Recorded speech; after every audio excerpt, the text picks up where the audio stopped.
B.J. Woodhouse, The Inimitable Jeeves, Chapter 2. No Wedding Bells for Bingo. Bingo reported 3 days later that Rosie and Banks worked well.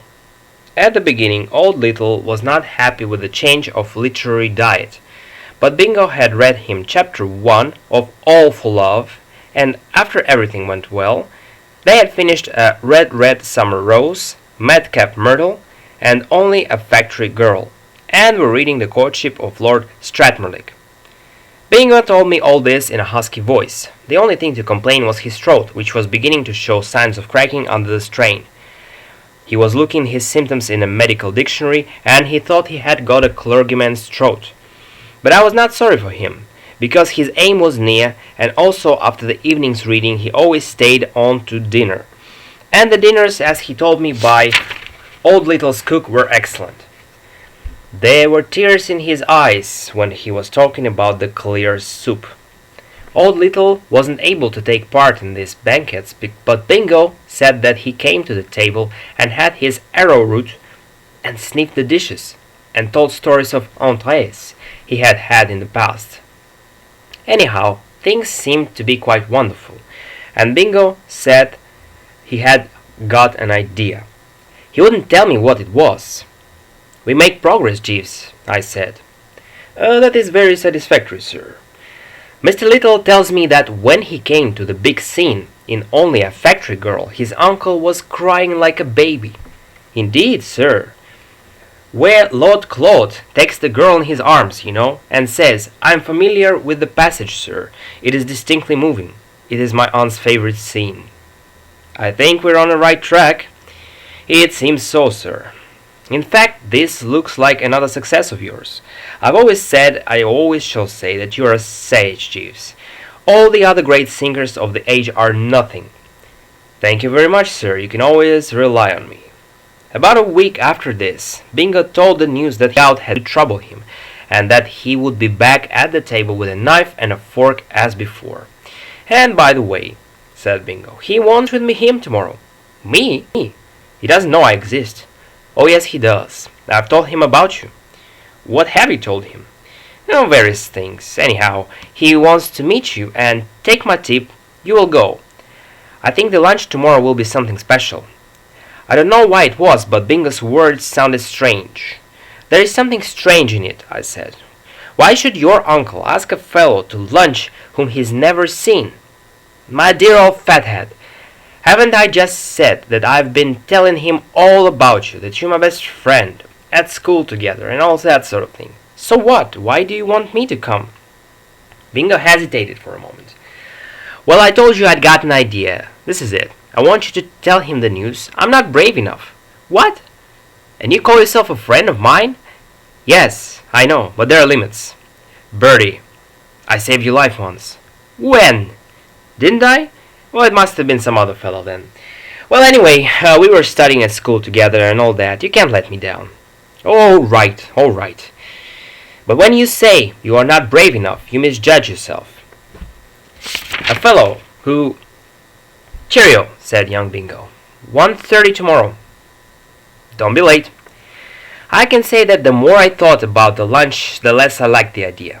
It was all very well for Bingo to say that I was invited, but what if they would drive me out? However, at 1:30 next day, I was at number 16 Poundsby's Gardens, and punched the bell. Half a minute later, I was in the drawing room, shaking hands with the fattest man I have ever seen in my life. The motto of the little family was evidently variety. Young Bingo is long and thin, but the uncle was like a square. "Mr. Wooster, I'm gratified, I'm proud, and I'm honored." "Ah," I said. He stepped back a bit. "You're very young and so much." I couldn't follow his thought. My family, especially my Aunt Agatha, have always told me that my existence is a wasted life, and since I won the prize at my school for the best collection of wild flowers made during the summer holidays, I haven't done anything useful at all. I was wondering if he mixed me up with someone else when the telephone bell rang outside in the hall, and the maid came in to say that I was wanted. I came down and found it was young Bingo. "Hello," said young Bingo. "So you've got there." "Good, man. I knew I could rely on you. Was to see you?" Absolutely, but I can't understand why. Oh, that's alright. I just rang up to explain. The fact is, old man, I told him that you were the author of those books I've been reading to him. What? Yes, I said that Rosie M. Banks was your pen name, and you didn't want it generally known because you were a modest man. You, now. A bright idea, isn't it? Well, go on, lad. And remember that I can't possibly marry on what I've got to now, so try to persuade him to give me more marble. Well, that's it. Cheerio. And he rang off. At that moment, the gong sounded, and my host came downstairs. I always look back to that lunch with a sort of regret. It was the best lunch in my life, and I could not appreciate it. Subconsciously, if you know what I mean. I could see it was pretty special, but I was shocked with the ghastly situation in which young Bingo had landed me. Old Little began. My nephew has probably told you that I have been studying your books. Yes, he mentioned it. How did you like them? He gazed reverently to me. Mr. Wooster, I'm not ashamed to say that the tears came to my eyes as I listened to them. It amazes me that a man as young as you can be able to learn human nature so deeply, to write novels so true, so human, so moving, so vital. Oh, it's nothing special, I said. It was terribly hot in the room. Do you find the room a little warm? He asked. Oh, no, rather not. Just right.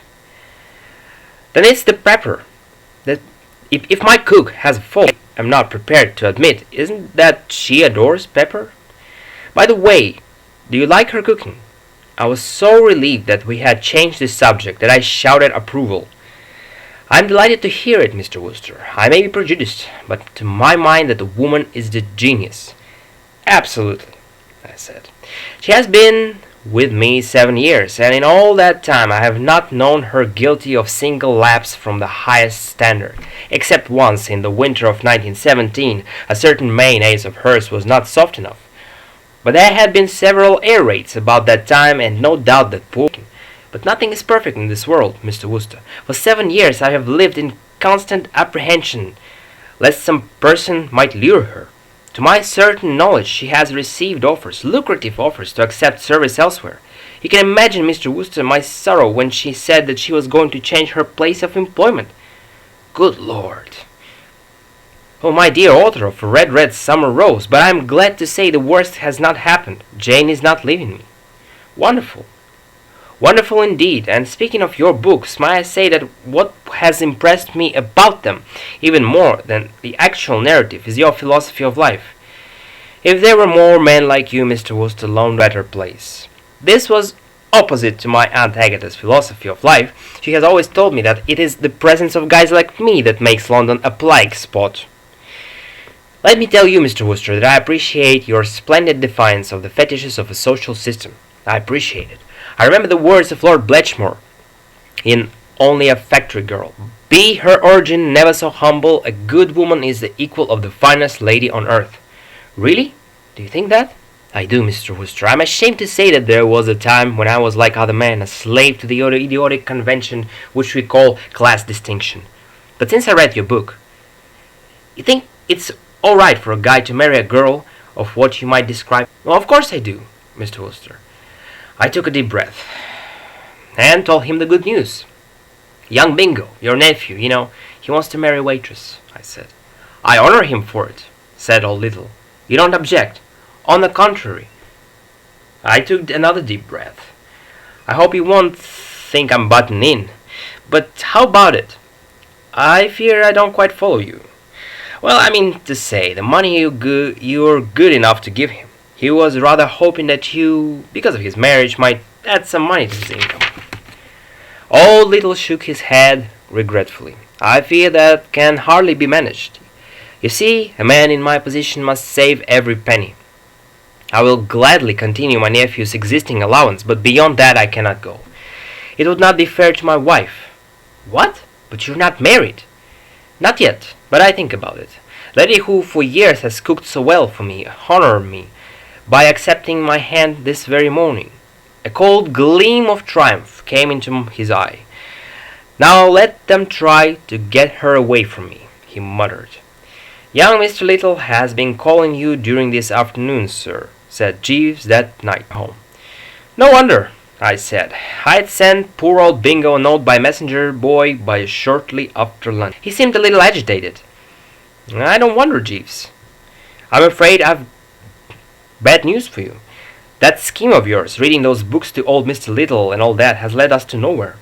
They did not soften him? They did. That's the whole trouble, Jeeves. I'm sorry to say that fiancée of yours, Miss Watson, the cook, well, she's chosen riches, if you know what. She's got engaged to old Mr. Little. Indeed, sir. You don't seem much upset. The fact is, sir, I had anticipated some such outcome. I stared at him. Then why did you suggest me that scheme? To tell you the truth, sir, I was not wholly happy with my relations with Miss Watson. I respect her exceedingly, but I have seen for a long time that we were not suited. Now the other young person with whom I have an understanding. Oh, Lord, Jeeves, there isn't another? Yes, sir. How long has this been going on? For some weeks, sir. I was greatly attracted to her by her when I first met her at a subscription dance at Camberwell. Oh, Jesus, not. Jeeves inclined his head gravely. Yes, sir, by an odd coincidence. It is the same young person in whom young Mr. Little has been so interested. Good night, sir.